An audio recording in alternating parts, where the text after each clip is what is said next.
Thanks again for joining us on Flipside. A beautiful afternoon to you.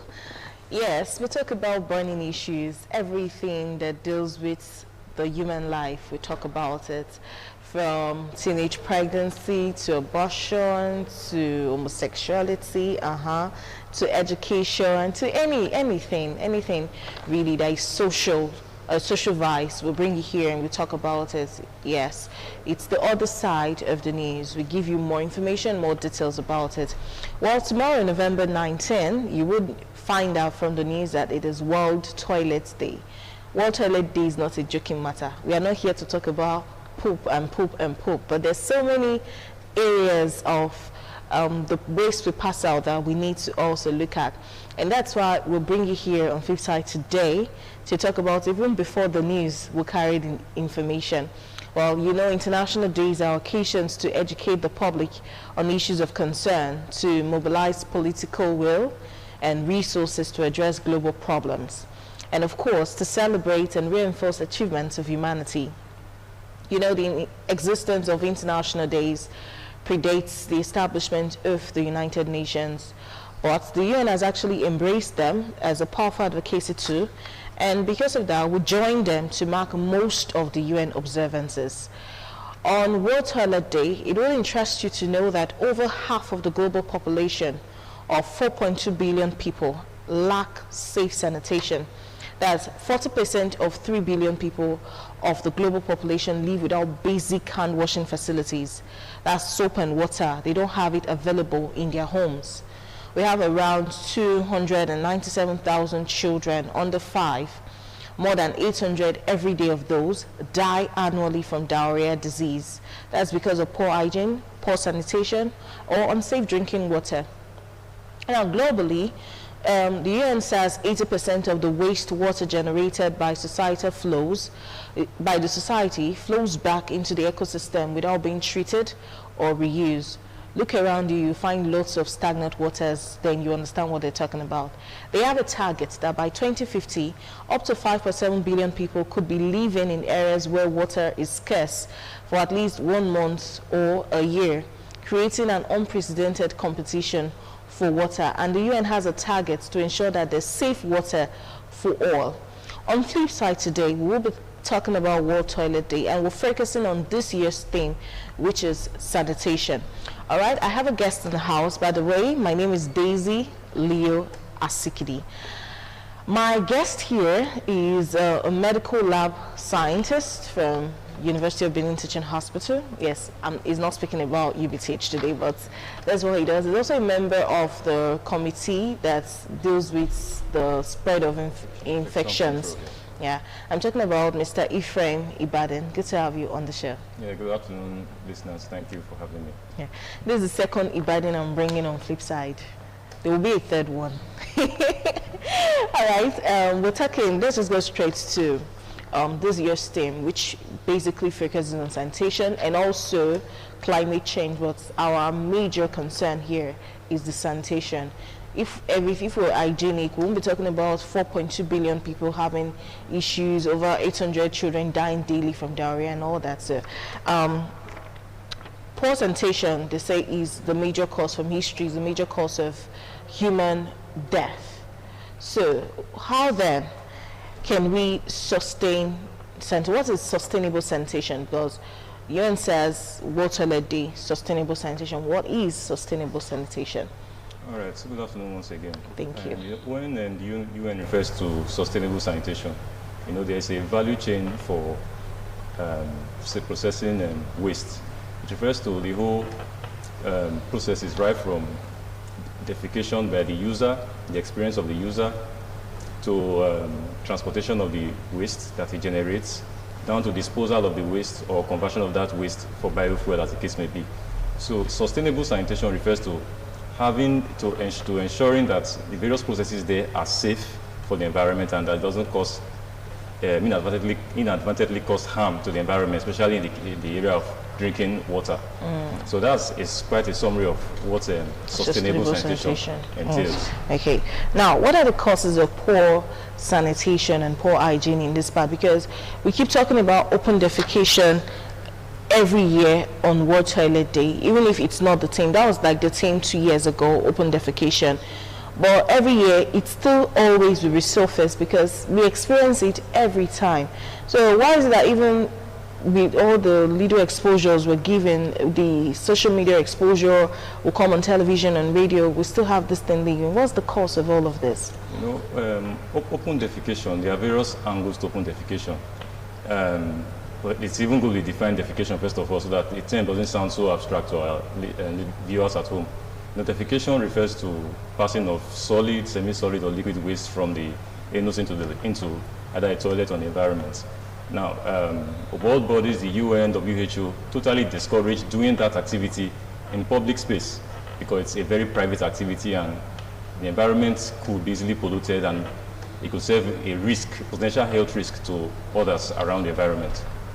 Yes, so back to your question, you talked about reason, causes for poor sanitation. You know, in addressing open defecation, there are various components to addressing it. You must address advocacy, you must address infrastructure, you must address I've mentioned advocacy, infrastructure, and even good education for all those. So lack of all these will always play a role in the reasons why we are still classified as one of the leading countries where open defecation is practiced. It's important to state that Nigeria, I think Nigeria is one of the second country in Africa that has the highest population of people that defecate in the open. I think about 34 million of Nigerians, by the last UN estimates, have been shown to defecate in the open. That's approximately 1/5 of Nigeria's population. So I think it speaks a great deal to the fact that a lot of Nigerians engage in this practice, and it could inadvertently serve as a health risk to various members of the community, or even reinfecting those same persons who engage in the activity. I'm sure some more questions you would ask. Let me elaborate on this. Okay, what's so important about this sanitation, especially as it relates to World Toilet Day? What's so important? What's important about sanitation as related to World Toilet Day? Well, the UN rightly chose the World Day tomorrow as World Toilet Day, and from everything we've said, sanitation is key in maintaining, in projecting the World Toilet Day. Yeah. Okay. All right, now we'll talk about climate change. I said we will not lay too much emphasis on it, but since it's also a sub-theme on the day, so how can toilets use affect climate change? It sounds really abstract. Yes, it does. You know, what's the byproduct of toilet use is our excrement.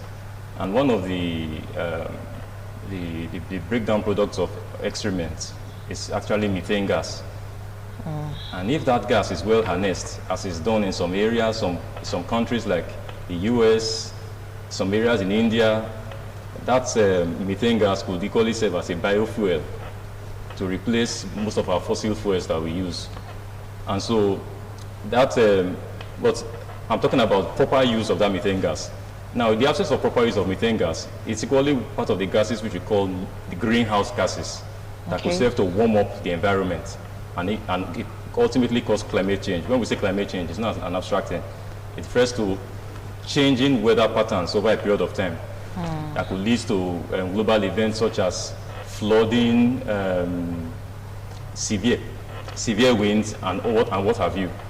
So there is that nexus between toilet use and climate change in that regard. But you could equally flip the coin by saying that climate change could equally affect toilet use, because by the time other events lead to climate change, the end product of climate change may result in flooding, heavy winds, and those flooding may also damage infrastructure that relate to toilet use. Public toilet facilities, these various systems that are put in place to manage sewage processing. By the time such systems are damaged, it could, in the long run, affect access to safe drinking water. And once those water bodies are polluted, it could equally lead to some outbreak of infection in the community. So there's a nexus, one way or the other, between climate change and toilet use, or in the other way, toilet use and climate change. Okay. Yes, there's a nexus between them. All right, now you mentioned something about flooding, which is one of the results of climate change. Yes, and in Edo State, we have a very peculiar situation of flooding. Not really only because of climate change, our global arrangements, our city arrangements is really funny, and the way people keep tying roads without putting gutters, what they expect, or having gutters where the drains are open, or it's just funny. Selling the waterways and then filling it up with sand and building on it, those are one of the reasons why we have flooding issues. But what could be the dangers that could result from floods carrying human waste to crops and other things? Because when I was growing up, people always say, when we go to the farm, I don't know how to really farm. I can't cut grass, but my dad had a farm. So once in a while, we'll go with him. We'll go there to eat. But they'll tell you, you hear people, you see them, you also hear the train in the village. When they want to pull, they just go to the back of the house, they pull there, and they tell you after a while, if you plant anything there, it will grow so well. But we're also saying that if excrement touches crops, there are dangers. So what are some of the dangers that could result from this flooding carrying our excrements to our crops? Yes, there is a danger. While I agree that breakdown of excrements could serve as manure, but there is also the potential danger that waste excrements not properly managed could serve as a conduit for some parasites, intestinal parasites. We call them intestinal parasites, especially as a term we call them soil-transmitted helminths. By this we refer to tapeworm. I'm sure everybody is familiar with tapeworm. Roundworm. I'm sure roundworm is that cylindrical whitish worm that want to pass out, especially kids that are growing up. Roundworm, whipworm, which we call Trichoris trichoria. So imagine somebody who is infected with it going to stool at the back of the house. Immediately there's a rainfall, and the rainfall washes such excrements to where you have vegetables or other crops. And that is traditional in an environment. Not people go the extra mile most of the time to wash our vegetables, fruits, and so on thoroughly. And so once you eat, when one eats it, the cysts or the eggs, the eggs of those parasites, one could ingest it, and the cycle continues. We call this fecal-oral route. That's from the feces through some other means into the mouth. And so that infection is there. So there is always that potential risk there of infection.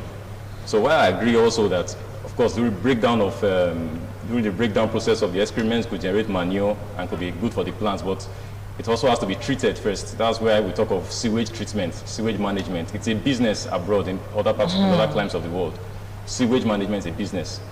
You treat the feces very well before you use it as potential as fertilizer for crops. All right. Well, you're watching Flipside, and we're talking about World Toilet Day. Sustainable sanitation is the focus today. We still have a lot of questions to ask on the show, but before we do that, we'll join Bill Gates. Now, Bill Gates is one of the richest men in the world, and many people know him for Microsoft. A lot of people also know him because of the Melinda Gates Foundation. But he seems to have developed an interest in toilets, and he is actually supporting a Chinese company to make a toilet where it cleans itself by itself, and at the end of the day, the wastewater automatically changes to drinking water. It's treated even inside the toilet, so it just brings out good water. And then we even have it on video where he drank one of such poop water, as in water. He said he's drinking water. So we'll just join the Gates. Let's see his own message on the World Toilet Day before we get back to what we're talking about in the studio. You today about toilets. In rich countries, you just take the toilet for granted. It's magical that there's a sewer system bringing water in, taking away the waste, and it all gets cleaned up in a processing plant. However, for the poorest 2.5 billion in the world, they don't have this. It's unaffordable. We can't build that for everyone in the world. Some of the poorest, their toilet may look like this, a pit latrine. The waste here is not processed. It's still going to get out into the community. They smell terrible. But everybody should have great sanitation. A toilet in their house that is comfortable and doesn't smell awful. Not only is a toilet make your life comfortable, getting rid of that waste is key to human health. It's unprocessed waste that causes most of the diarrheal diseases. It ends up with lots of kids being malnourished. So how do we solve this? Well, some scientists that I work with said that we should challenge the world to come up with a way of taking the waste and processing it locally. We call this the program to reinvent the toilet. Several reinvented toilets are being tested right now in Durban, South Africa. Durban's a good place to run these tests because the city is growing fast and many people there don't have modern sanitation, which means that even if they have access to a toilet, the waste can get into the environment and make people sick. The typical toilet needs water, but many of the new approaches don't require any water at all. Some of them don't need electricity either. Others run on solar power. All of them remove the pathogens from the waste. And most importantly, they don't have to be connected to the city's sewer system. I'm optimistic that eventually we'll find approaches that make great sanitation available to everyone.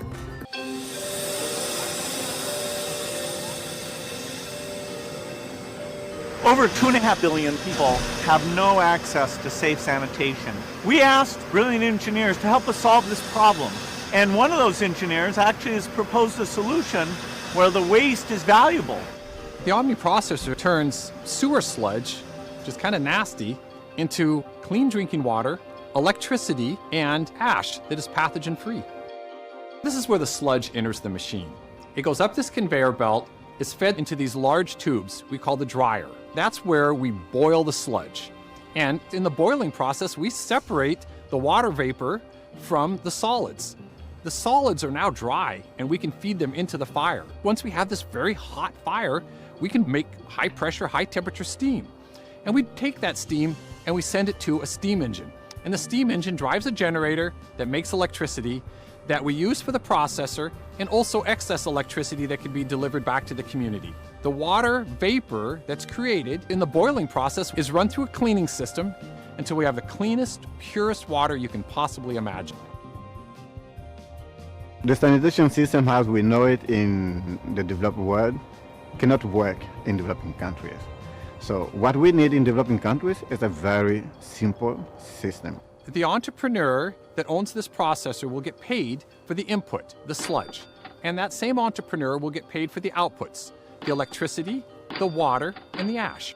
I am very impressed with this solution we're seeing here. It generates electricity, it generates clean water. It will grow to every corner of the earth that needs it because it makes money every day. It's water.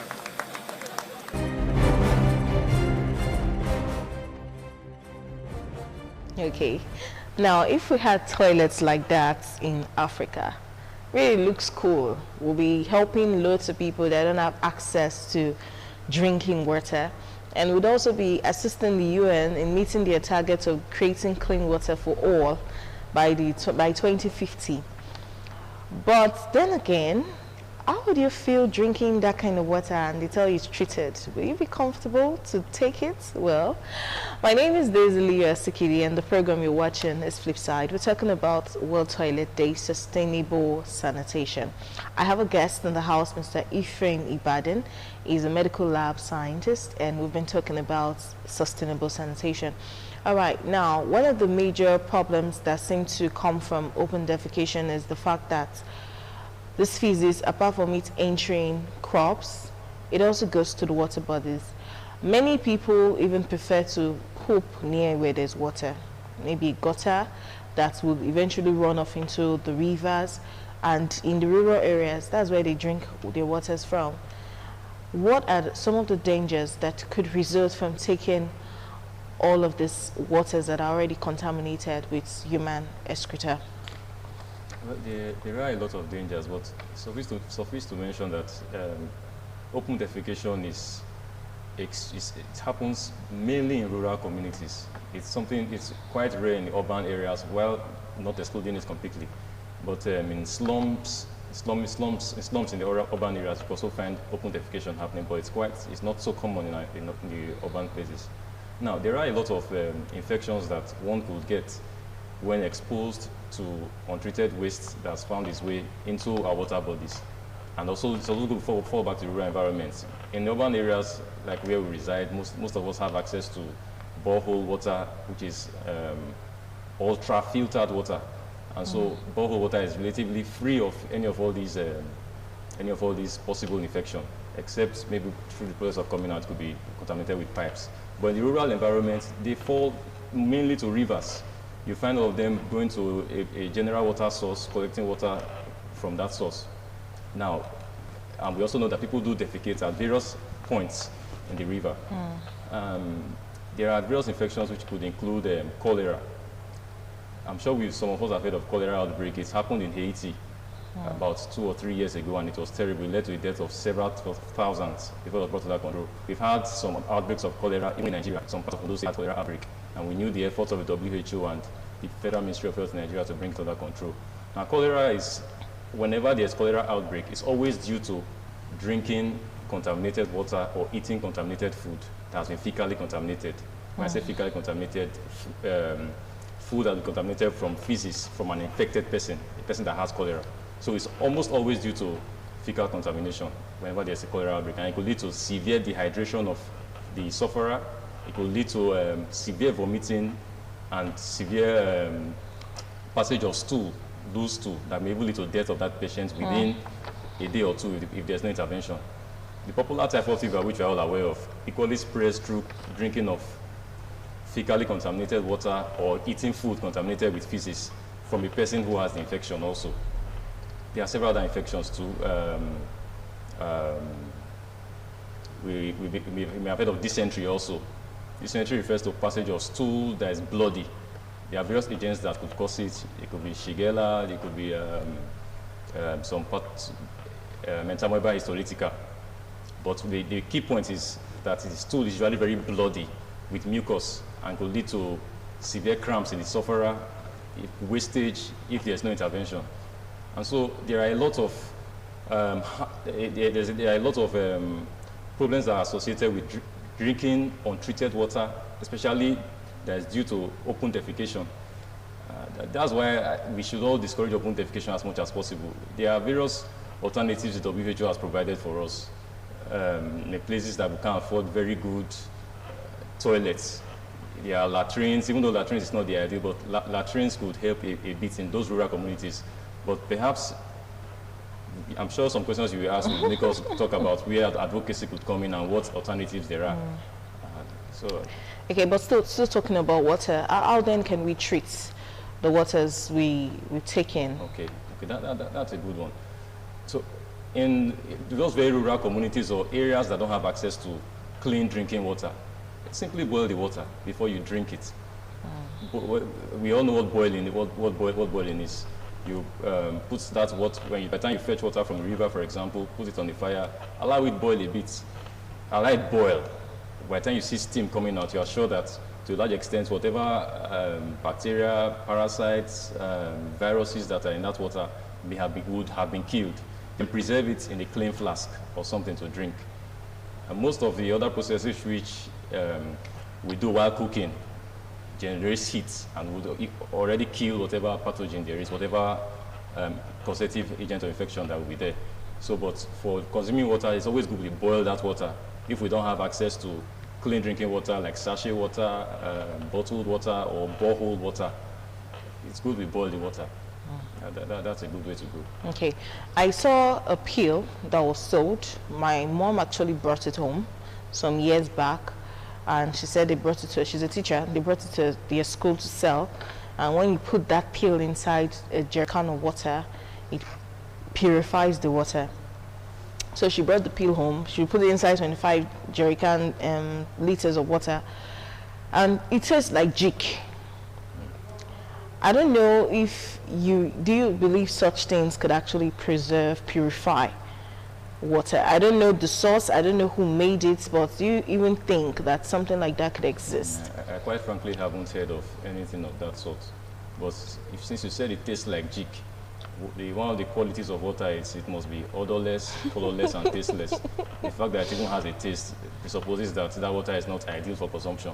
Okay. And so it's something I would not endorse by any stretch of the imagination. Okay, so all those who are actually buying things, people are selling things around the markets now. Even hold up, you hear things and Yes. you see a lot of things. Be careful what you buy. Yeah. Okay, now talking about public toilets, we had a picture at the background when we're talking.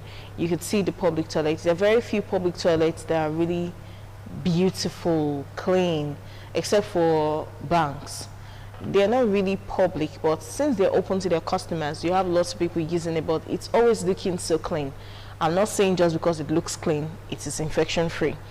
But most public toilets are not as beautiful as the ones we find in banks. So what would you advise for someone who wants to use a public toilet? Should you sit on it, especially as a woman, or should you stand on it? People do that. So. You know, that topic is somewhat, I would say it's a bit controversial. Because it's good you mentioned the banks and some eateries have them very clean, and you won't even mind sitting on them. But by the time you visit some public toilets, the sight of it alone, some not even well flushed, it's a psychological angle to it. Even if you tell me that thing is clean, I would not feel safe sitting on it. Yeah. You know, especially for the female folk, from anatomy, the vagina is wider in terms of surface area than the male, and so people always have that fear, even though we don't have enough scientific proof yet that there's a possibility of spreading STDs through it. There's no scientific proof to that. We hear toilet disease a lot. We are here to find concrete scientific proof that there is toilet disease. Wow. So while it's a bit controversial, I won't really harp on telling someone to sit on a public toilet, because sometimes it's not even, doesn't look clean, and there is still that risk that some of these pathogens which you mentioned can thrive on such surfaces, especially the seats of toilets, even the water of toilets if it's not well flushed. If we were in a very clean environment like such as banks, we are sure that it has been flushed, it has been cleaned, so you can trust that environment. But when the public places, I will find it hard to really advise one to sit on it, despite because if you click on the internet, you hear some people in the US advising you can sit on it, but we are in Nigeria and we know what happens in public places. So it's a bit controversial. I won't really advise, I won't stand here to say I advise public to sit on it, but standing on toilet seat it's from a safety perspective, it's not safe. You can't vouch for the integrity of the water system. It's ceramic. Sometimes it could break off. And so from that safety perspective, we totally discourage listeners at home or viewers at home to stand on toilet seats. I would totally discourage that. Yeah, well, the picture you just painted is scary. Yeah. Imagine the toilet seat breaking and the pierces your... Okay. All right. We also have health workers, and most of these people who do the cleanings for public, especially government-owned toilets like that, or maybe a market owned by a government official. We have lots of public workers, public health workers now, and they are in government's payroll. Some of them are those who are sweeping the roads in the morning, very early in the morning, roads that do not have street lights, and some of them will wear reflective vests, some don't, inside that dark, and they're just doing all sorts. But apart from those, we have lots of people in government establishments. You have workers who work there who are to clean the toilets. So the question I'm asking now is more of a personal question than really about the word toilet day per se. How can we improve the dignity of public health workers? Just like you said, it's a personal one. It's one that should prick the consciences of all those who are listening or watching this. We should always accord them some level of respect, because they are doing a job most of us would not find easy to do. So we should always accord them respect, especially when we find them on the road. Try not to drive so close to them. A word of, you could even greet them. Those little acts raise the dignity of whoever is performing such tasks. And so environmental workers, they include those on the roads, those that even help to pack wastes, those that treat waste, treat sewage or feces. I think we should appreciate them some more. so as to encourage them and raise their level of dignity in society. Okay. We'll go on another break quickly on the show. We have a series of events coming up. This is the last lap for this year, and I know many people will say they can just get to 2021. They will be so grateful because this year for real has been gangster. Like the year came and just zoomed through from one issue to another, especially for those of us in Edo State. We were just done dealing with COVID-19 to an extent. We had the NSAS protest that was making a lot of advocacy for very sensible demands they were making. Then it was hijacked and it became a terror. And in the aftermath of the NSAS, you know how town is now. Everywhere is just hot. So, but that does not mean that we will not still celebrate Christmas or at least have reasons to talk about the birth of Jesus. We're more Christians in Edo State than Muslims or any other religion. So we have the 9 lessons in Carol, we have the Father Christmas show, we have Christmas Igbadun to celebrate. We also have a pageantry coming up, the Miss ITV Hot Legs and beauty pageants to help us relax. All of these events are coming up in December, which is just a couple of days from today. So we'll give you some information about it in form of a jingle, and when we come back, we'll get back to sustainable sanitation on World Toilet Day.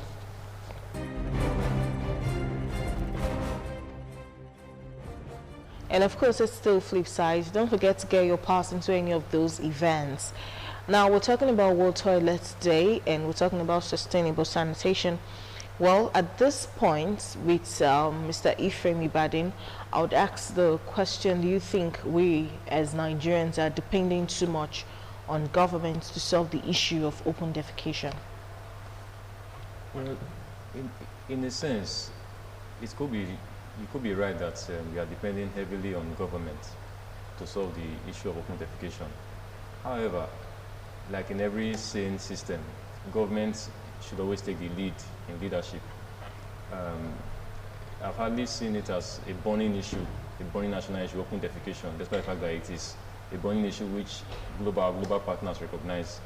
The UN and the WHO recognize it as a burning issue in Nigeria, but I'm here to see governments, both at state level and federal level, even at the local government level, take this up, show leadership in this regard. You know, government could play a key role in providing infrastructure and policies. When I say infrastructure, it's not a very bogus term. Things like building sanitary facilities in strategic places in our public spaces. I think someone just mentioned Ring Road. There should be places that are clearly mapped out as places you could go and ease yourself and just pay a little fee like 10 naira or 15 naira. But those such places will be well maintained. You know, it's even a way of raising revenue in a sense. They're coming up with sound policies also. But I do agree that we should not always also solely depend on government. And this is another area we could start looking towards our NGOs, our non-governmental organizations. There are few that are taking up this challenge for open defecation. It's something that some of them could own, seek for collaboration in various communities with leaders like House of Rep members, Senate members, even local government heads and so on, various government and even celebrities. You know, some NGOs could take this up as a cause. It's a cause worth projecting and owning, you know, because it could lead to concrete change in especially our rural environment, which people hardly focus on. So I'd like to see more NGOs take up this challenge, taking open defecation a habit that must stop. You can just give it such a catchy term, open defecation, a habit that must be stopped, you know. I'd like to also see health clubs in schools, public and private owned schools, take this up as a challenge to see how they can talk to their peers in schools, and it could also cascade into various homes, with families. You know, I'd also like to see NYSC core members take this also as a challenge. You know, they are always urged, NYSC members are urged to take up one project during their 1 year of NYSC. They could take this up as a challenge to own this open defecation as a habit that must be stopped, and also seek partnerships with renowned persons in identified rural communities where there is this lack, and they could provide funds to build toilets in strategic places. Not just toilets, also good hand washing facilities because they also go hand in hand. After defecation, you must also wash your hands. And so I'd like to see such processes go on moving forward. Yeah. Okay, now washing of hands, which by the way is the last question I'm going to ask you. I just feel like ending the show where you just stopped. Those are really some powerful advice. Or washing of hands, can we replace it with use of hand sanitizers when we're done using the toilets? No. Yeah. Well, it's an emphatic no. Nothing replaces washing of hands because you wash your hands not just with water, but you also use a detergent or soap. And of course, that soap serves to kill whatever is on the hand. And after you've washed your hands, you use a hand sanitizer. That just serves to dry your hands. And so drying your hands without washing it is not hygienic. For example, there could even be some remnants of excrements in the fingertips. Drying your hands under the dryer, do you say hand sanitizer? Or hand sanitizer. Hand sanitizer, no, hand sanitizer. Okay, hand sanitizer. In the absence of hand washing facilities, it could serve in the interim, but it still doesn't replace hand washing in the long run. Still, in the absence of a hand wash station in the public or wherever one serves to use the convenience, one could immediately use the hand sanitizer, but it still doesn't replace hand washing. Wherever you have access to a hand washing facility, you could equally wash your hands immediately after. You could wash your hands even after you've sanitized your hands. Yeah. Okay. But hand sanitizers are helpful because they help to kill whatever is bacteria. Yeah, whatever is there. All right. Thank you so much for being my guest today. You're very welcome. Okay, so we really need to talk about World Toilet Day and sanitation that comes from toilet-related matters. Like we started the show, I said one thing. Talking about World Toilet Day is no joke. So just because you hear toilet, like, this one to come together and start talking about going to the toilet, isn't yourself. It's beyond that. The waste you bring out of your body, as much as it can be converted to very good things, biogas, fertilizer or manure, and several other things, don't forget that it also comes with lots of bacteria, lots of things that could hurt you if it's not properly displaced, if it's not properly processed, if it's not properly taken care of. Well, you see how bad it is when you pass through Oluko axis. You find like a very big dustbin, which is common not just in Oluko, in almost every state in the south. You find people just dropping their waste in someone's land. They don't know who owns the land. It now becomes public dustbin. When you pass that place, the smell that comes from there, can you stay there? Can you sit there? That's how you should also think about your excrement. Where does it go to? We're talking about countries like Rwanda. These ones have gone beyond just digging soakaways for various houses. They're having general sewage practices where everybody's waste comes there and the government does good stuff with the waste. It might be a waste, but it can be turned to very good things. I think every year the UN has put 19th of November to talk about world toilets and the latest trend as regards your excrements and the best way to use them. Let's Nigeria get on board now. The train is beginning to leave us. We need to get on board. We need to embrace these civilizations, this change, these modifications, these new things, and make more money with what we have without having to think too far to generate revenue. There's money in toilet business. Yes, lots and lots of it. My name is Daisy Leo Asikili. Thanks for watching. We can get the full video on YouTube. Endeavor to watch and catch up. Bye.